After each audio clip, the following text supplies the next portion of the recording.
Então sejam bem-vindos, queridos, em nome de Jesus. Amados, quero convidar todos a abrirem suas Bíblias em Romanos, capítulo 5. Romanos, capítulo de número 5, versículo de 1 ao 5.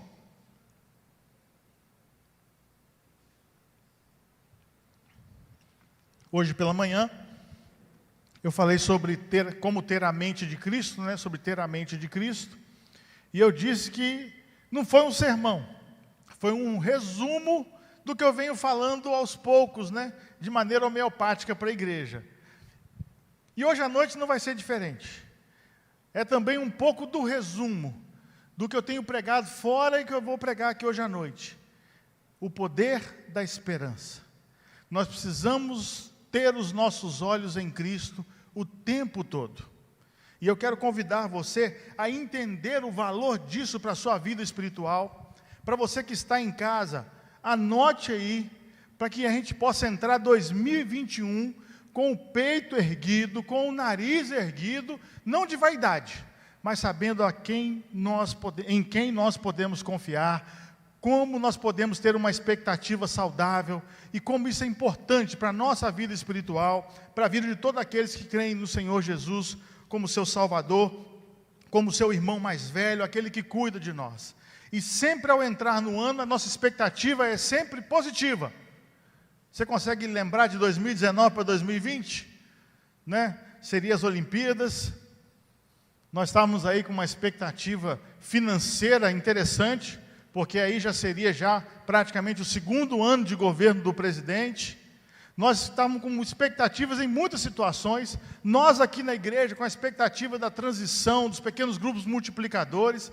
Eu imagino você no seu trabalho, na sua área profissional, você planejou aquela pós-graduação, planejou talvez até fazer uma nova faculdade, e aí chega a notícia no final do ano de 2019, que lá na China alguém comeu um morcego que não deveria comer, e o negócio embolou o estômago da pessoa, e deu zika, deu chikungunya, deu ruim. O mundo todo foi abalado. O mundo todo foi impactado com esse Covid-19, ou o famoso coronavírus. Isso mudou a nossa expectativa. E está gerando um 2021 com cara de 2020, parte 2. Mas eu quero convidar você a olhar para frente e lembrar, você tem um Senhor que é maior que tudo isso. É maior que o tempo, é maior que vírus, é maior que pandemia, é maior que toda e qualquer circunstância que possa existir na face da terra. E eu quero convidar você a refletir um pouco sobre o poder que há na esperança, o poder da expectativa da esperança. Irmãos, como as coisas mudam quando nós mudamos o nosso jeito de olhar. Como as coisas mudam, como a gente muda a nossa expectativa.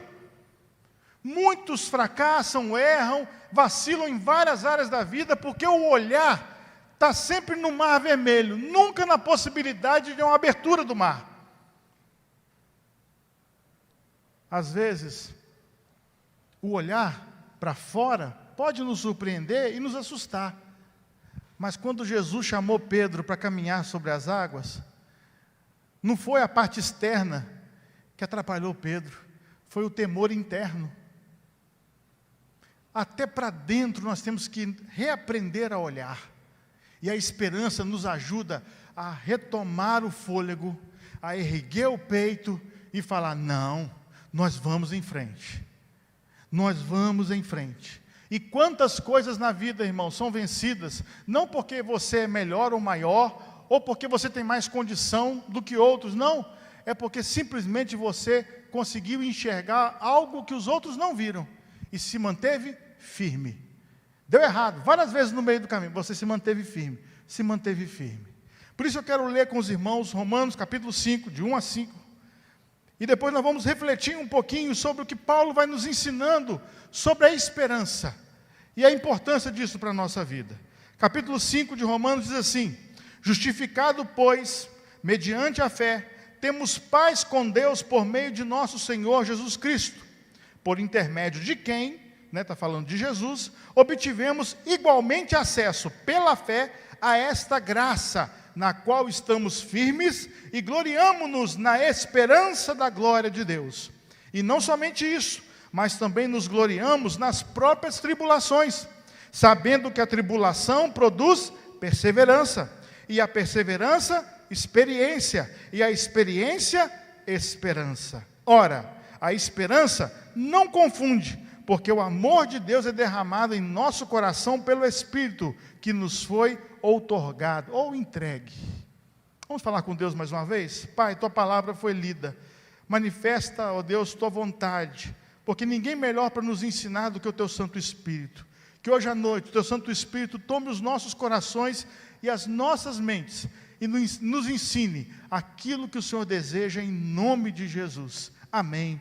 Graças a Deus, graças a Deus. Queridos, primeira lição, a esperança ela nos leva a vencer as tribulações e os obstáculos da vida. Olha o versículo de 3 ao 5. E não somente isso, mas também nos gloriamos nas próprias tribulações, sabendo que a tribulação vai produzir o quê? Perseverança. Outro dia eu estava conversando com uma irmã, ela me ligou, né, a gente estava conversando, e eu falei com ela assim, a palavra problema, a palavra perigo, é isso mesmo? Estou confundindo. A palavra chinesa, Wei-Pei, é a palavra usada para o termo perigo. E aí, então, essa palavra é a junção de duas, oportunidade ou problema. Quando você está diante de um perigo, você tem uma oportunidade ou você tem um problema. Se você está sozinho, numa mata, aparece um leão, você só tem problema. Você não tem oportunidade de nada. Não, que é isso? Quem sabe daquela juba ali, eu transformo ali um bicho bonito para ficar na minha sala. Sozinho, com a mão, um pedaço de pau, vai ser meio difícil. Mas quando nós somos atribulados, quando algo vem e nos impacta, nós temos uma oportunidade ou nós temos um problema. Vai depender da forma que você vai enxergar, da forma que você vai olhar para tal situação. É a mesma coisa que Paulo está dizendo aqui. Quando eu tenho esperança, quando eu vivo na esperança, quando eu reconheço que sou de Cristo, quando a minha forma de olhar as coisas envolve sempre o Senhor, e eu entendo que o Senhor está do meu lado, eu entendo que eu estou do lado dEle, eu entendo que as situações estão aí, são difíceis, mas o Senhor está comigo, eu deixo de ser um problema, e passo a ser uma oportunidade para vencer, para romper as situações. Devemos, irmãos, enfrentar as nossas tribulações, porque todos nós temos. Para com esse vitimismo de que você sofre mais do que os outros. Todo mundo aqui tem algum calcanhar de Aquiles, tem alguma situação que emperra, que trava, que bloqueia, que impede de ir além. Você já viram um lançamento de um foguete? Como é que é? Depois pega, tenta achar aquele ângulo de baixo, onde está debaixo ali mesmo daqueles motores enormes. Você vai ver que tem uns ganchos, e que o motor, ele não é ligado depois que o gancho sai, não. O motor é ligado antes. Se não liberar aquele gancho, o foguete não sobe. Tem muita gente que está cheio de ganchos, cheio de travas, cheio de situações, por quê? Porque não estão olhando. Alguns nem estão ligando o motor. Já entregaram os pontos.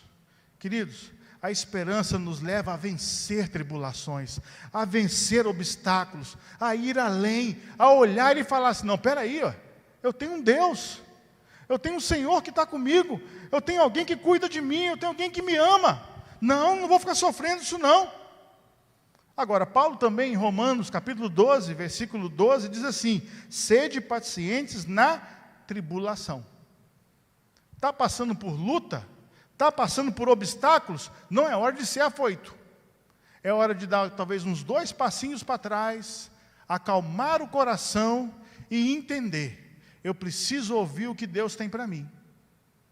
Para na hora que soltar a amarra, eu decolar. Porque muita gente, infelizmente, não consegue ter paciência na hora da luta. E aí erra. E aí vacila.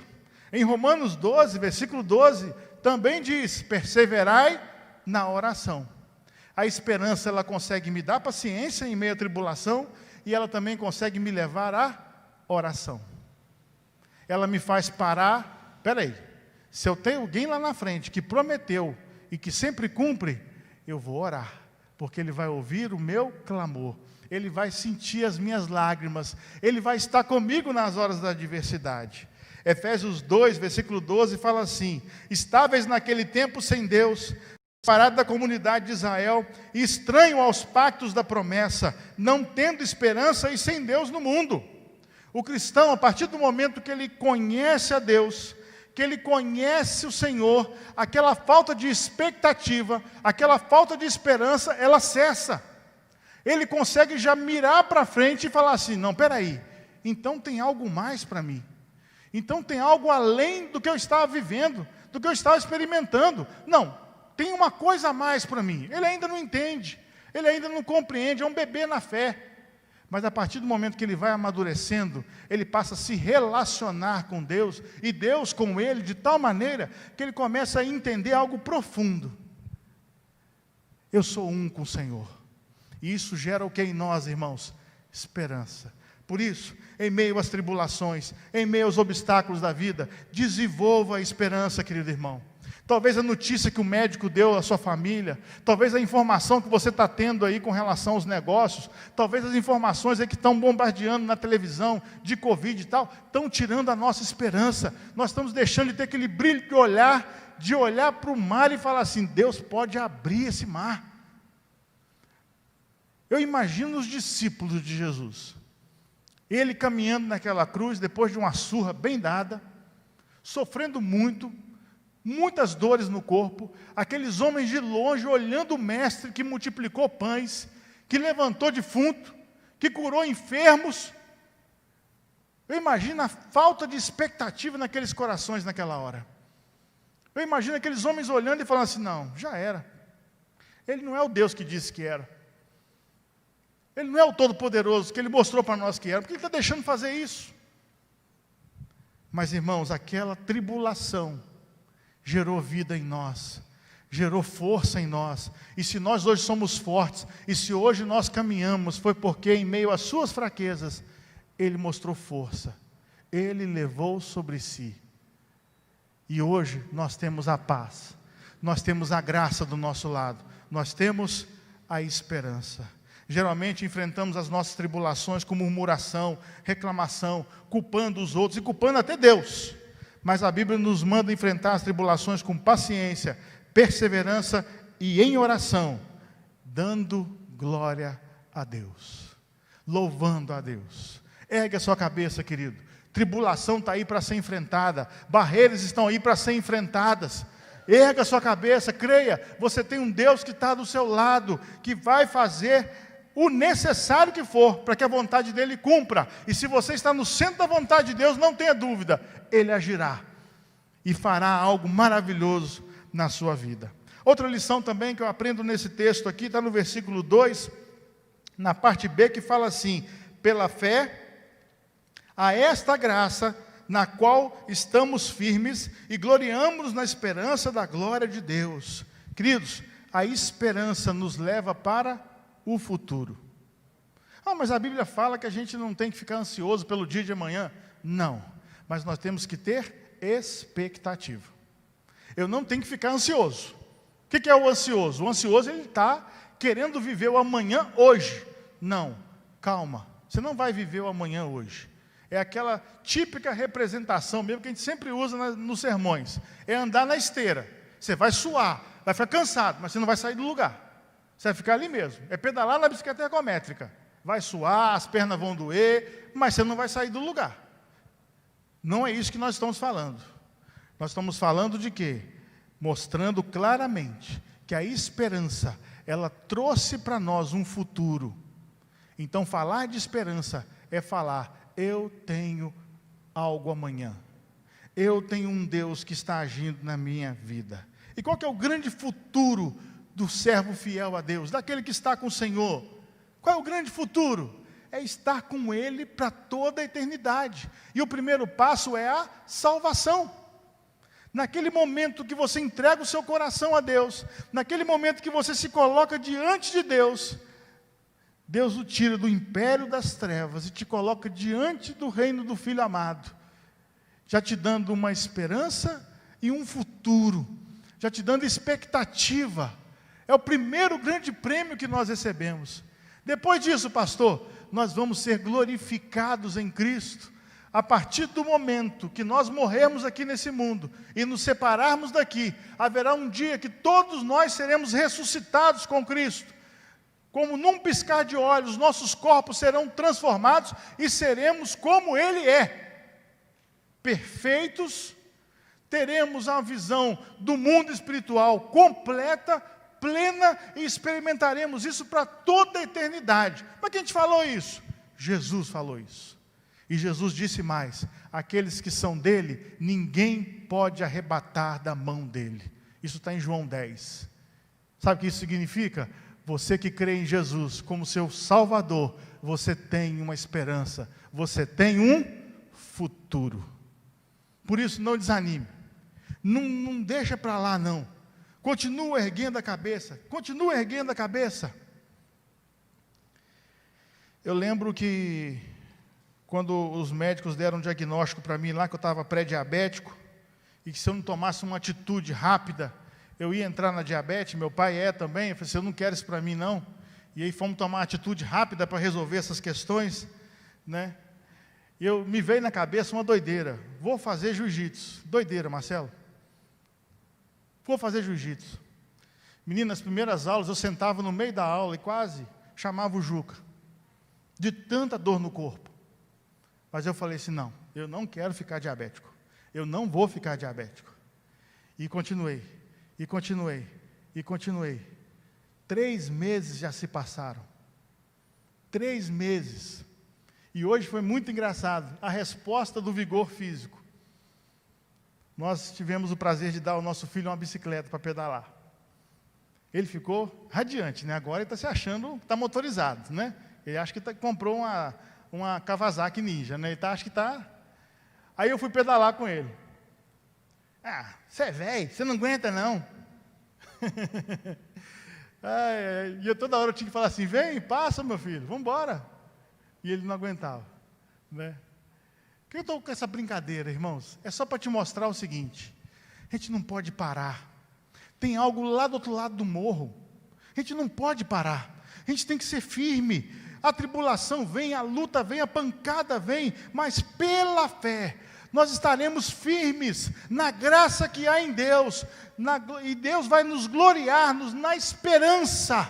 Há algo que Deus vai fazer em nós lá para frente, que se crermos e formos fiéis até o fim, ou como diz Apocalipse, até a morte, receberemos coroa da vida, sentaremos com Ele no trono para julgar a todos, experimentaremos do maná. Irmãos, Deus tem promessas para nós, Deus tem coisas para o seu povo. Por isso, levanta a cabeça, olha para frente, vai ser firme, continua lutando, perseverante, vai para frente. É o que diz Jeremias: pois eu bem sei os planos que eu estou projetando para vocês. Deus sabia o que ia fazer com Israel, mas Israel já não confiava mais em Deus.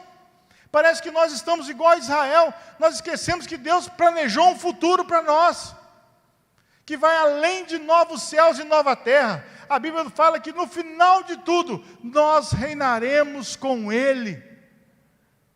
Sabe aquele estado de Adão que se perdeu lá atrás? Onde Deus deu o governo da terra a Adão? Esse governo vai voltar à mão do povo dele. E nós reinaremos com Cristo para toda a eternidade. Não se engane, irmã, irmão. Você tem um futuro. Você tem uma expectativa. Você tem um futuro. Então não pegue essas lutas que você está passando e transforme em problema. Transforme em oportunidade e cresça no Senhor. Terceira lição: a esperança nos leva a conquistar as promessas de Deus. Capítulo 4 de Romanos, versículo 17 e 18 diz assim: como pois está escrito, por pai de muitas nações te constituí, perante aquele no qual creu, o Deus que vivifica os mortos e chama à existência as coisas que não existem. Abraão, esperando contra a esperança, creu, para vir a ser pai de muitas nações, segundo o que lhe fora dito.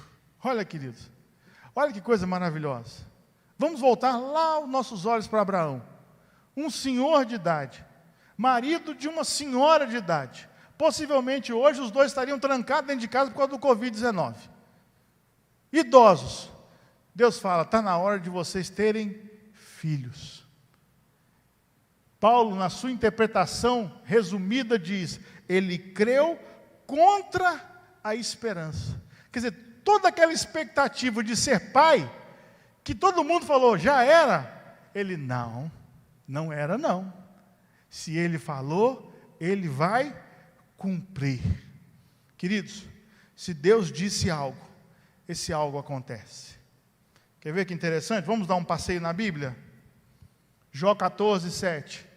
Deus disse que há esperança até para uma árvore cortada. Até para uma árvore cortada.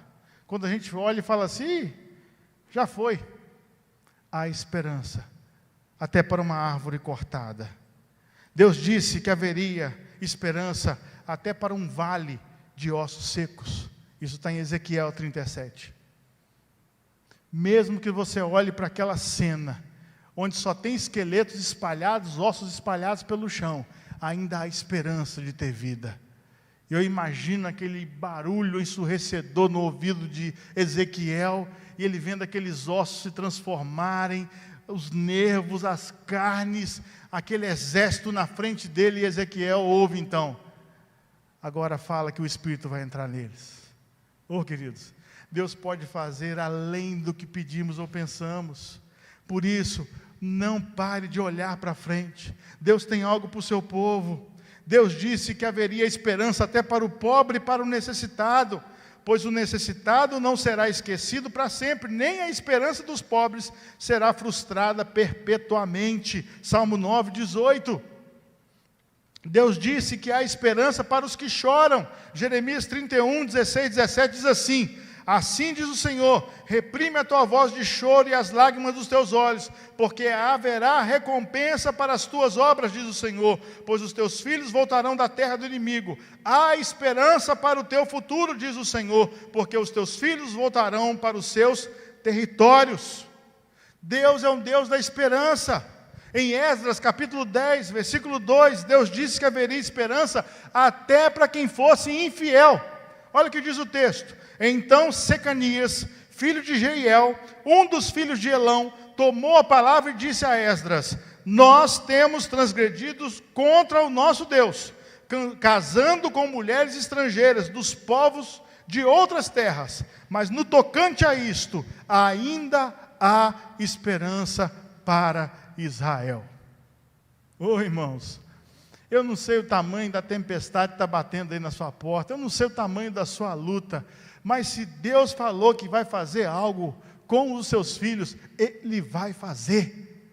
Se Deus disse que vai. Onde está o problema? Na minha fé. Parece que eu creio em Deus só quando Ele fala do pasto verdejante, das águas tranquilas, mas quando Ele fala de sombra e morte, fala, não, pera aí, Deus é amor, não tem esse negócio não. Nós temos que verificar como é que anda a nossa fé, como é que está essa caminhada. Tem muita gente que acha que porque pecou, porque errou, porque vacilou feio na vida, a esperança se foi. Não se foi não. Se você é filho do Senhor, Ele quer retratar com você, Ele quer restaurar o seu coração, Ele quer te dar paz, Ele quer te dar entendimento espiritual, para que você possa erguer o seu coração, erguer a sua mente, e olhar para frente e falar assim, não, peraí, eu tenho um pai que cuida de mim, e aí você se quebranta, se arrepende, clama e faz igual Davi, como ouvimos aqui domingo passado o pastor pregando. E chega para Deus e fala, cria em mim, Senhor, um coração novo. Restaura o espírito, Senhor Deus, reto em mim. E com esse quebrantamento, com esse arrependimento, com essa mudança de mente, você começa a experimentar as promessas que Deus tem para a sua vida. E é isso que a esperança faz. Ela te faz enfrentar a tribulação, a esperança te faz encarar lutas difíceis, a esperança te faz olhar um futuro, e a esperança mostra que Deus é fiel, que Deus não vai esquecer dos seus, e que Deus tem promessa para nós, seu povo.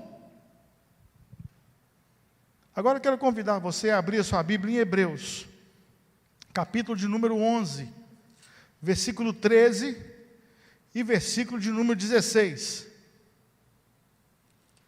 Hebreus 11, versículo 13 e depois o versículo 16. Todos estes morreram na fé, sem ter obtido as promessas. Vendo-as, porém, de longe, e saudando-as e confessando que eram estrangeiros e peregrinos sobre essa terra. Versículo 16. Mas agora aspiram uma pátria superior, isto é, celestial. Por isso, Deus não se envergonha deles, de ser chamado seu Deus, porquanto lhes preparou uma cidade. Querido, guarda isso no seu coração. Homens que lutaram. Aqui nesse trecho da Galeria da Fé está falando dos patriarcas. Qual era a grande promessa de Deus para eles? Jesus.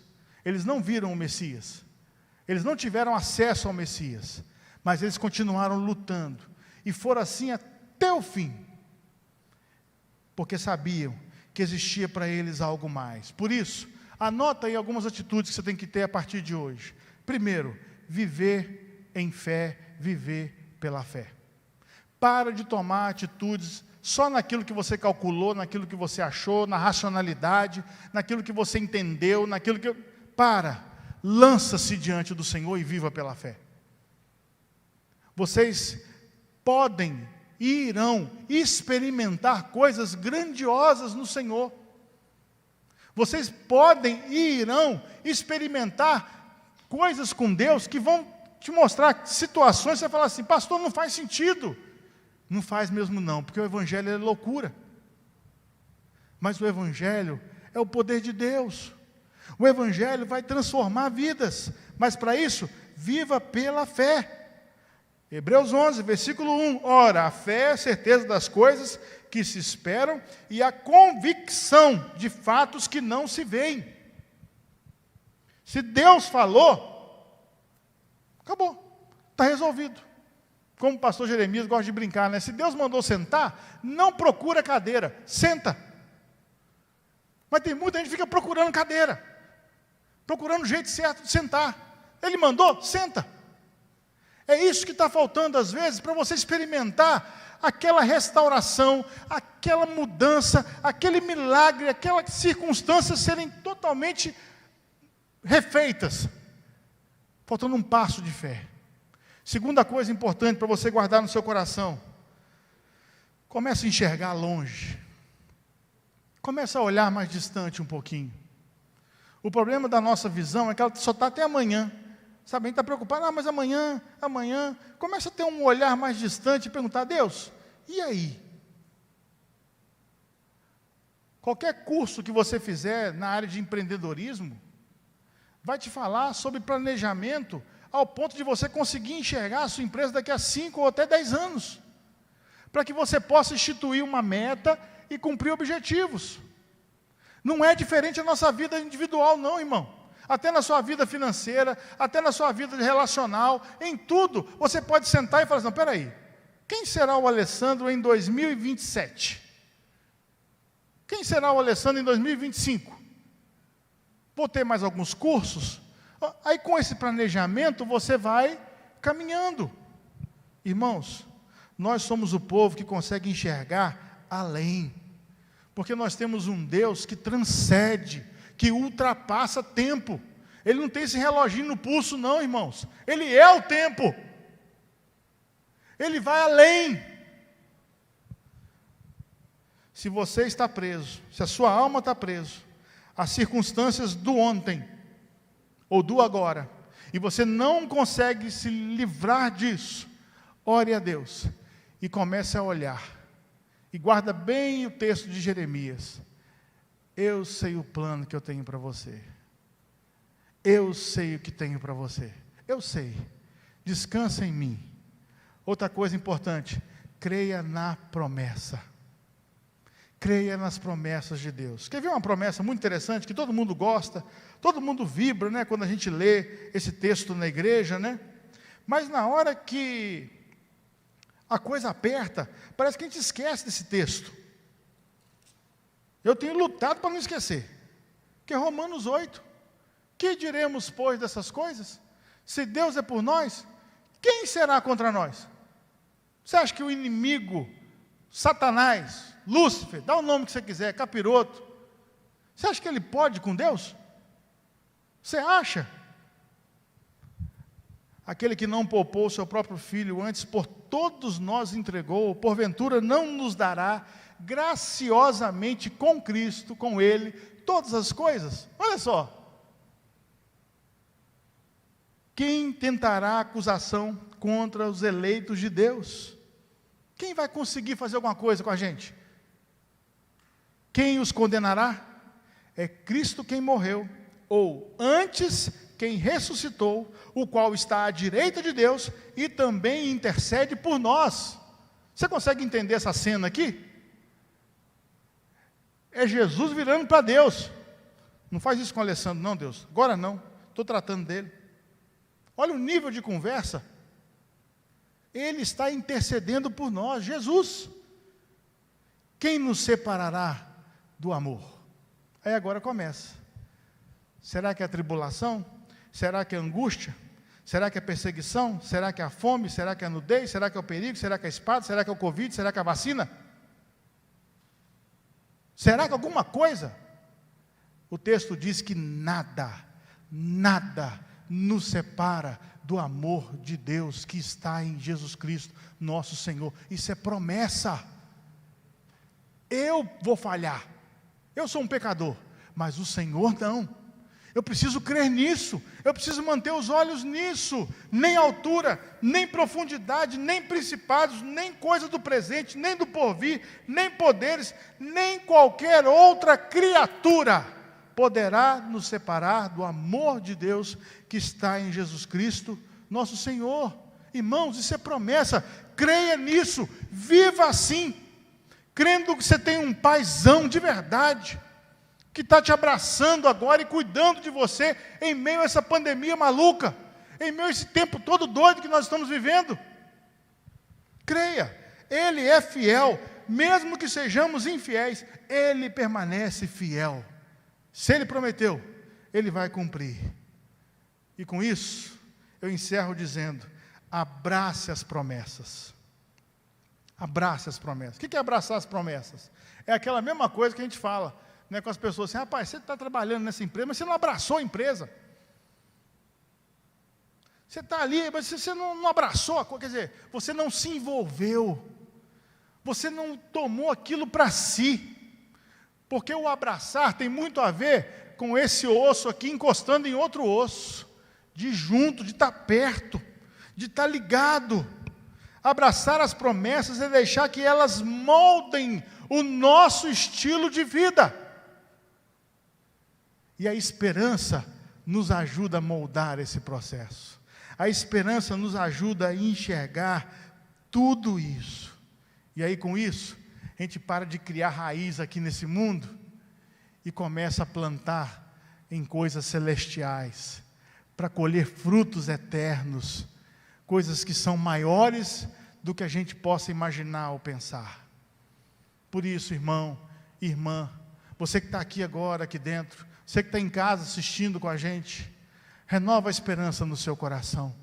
A esperança é poderosa, ela vai muito mais além do que você possa imaginar. Descanse em Deus. Eclesiastes 9:4 diz assim, porque aquele que está entre os vivos, há esperança. Então, onde há vida, há esperança. Se você está aqui, se você está aí do outro lado, ligado com a gente, há esperança para você. Há algo que Deus pode trabalhar na sua vida. Há algo que Deus quer mover na sua vida de maneira sobrenatural. E aí você vai sorrir de novo. Você vai estufar o peito de novo e falar assim, eu vou em frente. Porque eu tenho um Deus que cuida de mim. E agindo Deus, quem é que pode impedir? E agindo o Senhor, quem é que pode barrar? Ninguém consegue barrar. Queria convidar aqui o Ministério de Louvor e Adoração. Nós vamos estar cantando uma música, eu queria que você adorasse a Deus com essa música. E depois no